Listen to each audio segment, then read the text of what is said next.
I'm gonna sit down. Okay. The biggest thing that a lot of people get about running in terms of injuries is running form.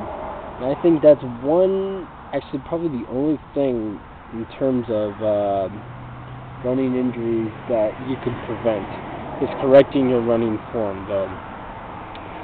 I don't care how fast you are as a runner, how many miles you run, what kind of special training that you do, or diet that you're on, or whether you have certain, sleeping habits or altitude.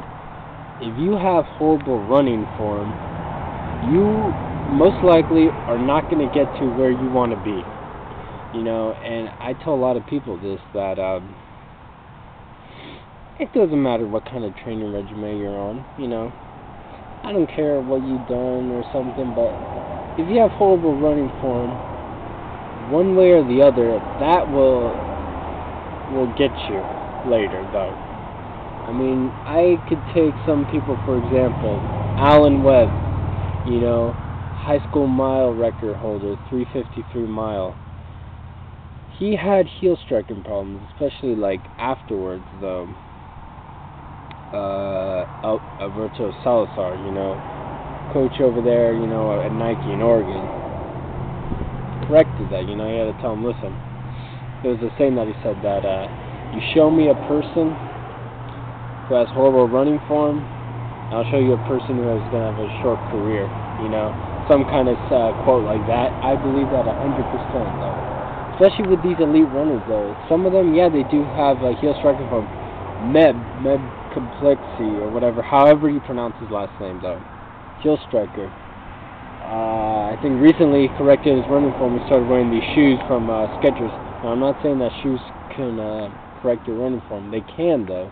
Minimal shoes, because studies have shown, I think it was one study in Oregon back in 1988-89, where the more cushion the shoe was, the more likelihood of you getting injuries. So, and that was 23 years ago or so.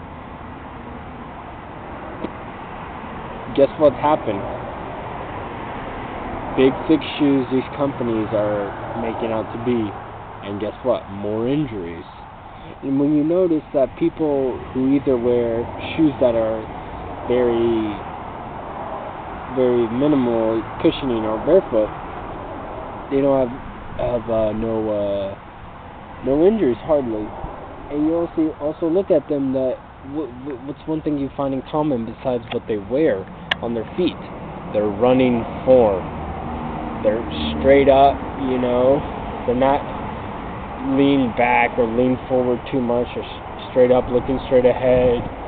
Arms are 90-degree angled, hips are right under them, though.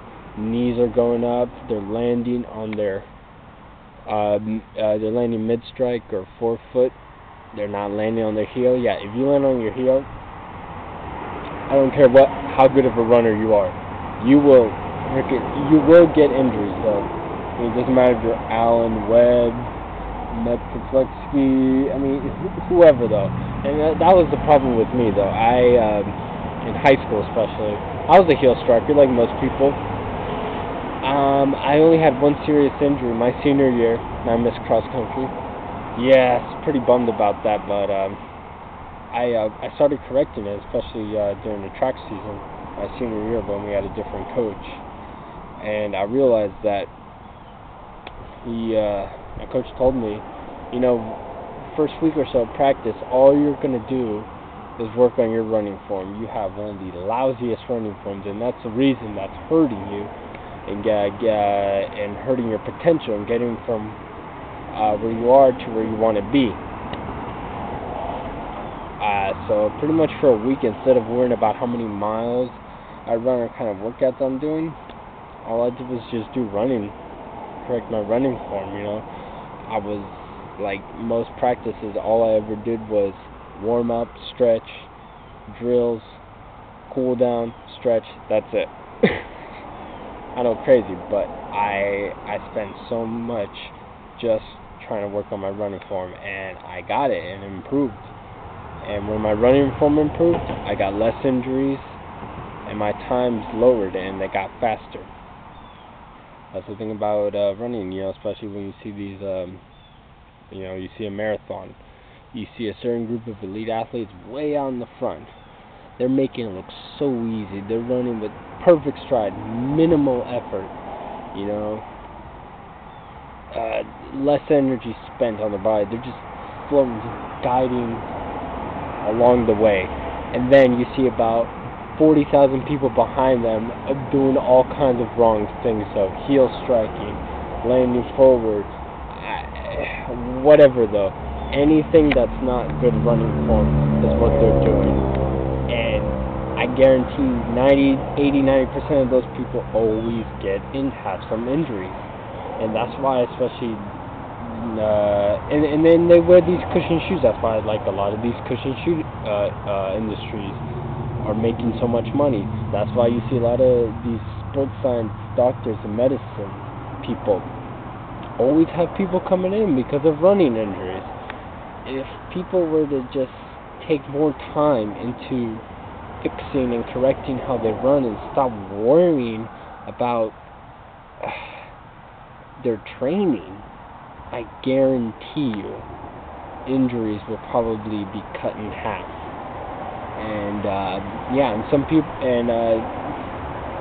just start to realize that, hey, maybe it's not really what I wear on my feet, but it's about how I run. Yeah, just try that, because I'm telling you, if you correct that one thing, it's going to make a huge difference. So I'm training for a 5K on Mother's Day, and I'm not planning to get a PR in that race. I'm planning to win the damn thing. That's what I'm going to do. So thanks for watching. Catch you guys later.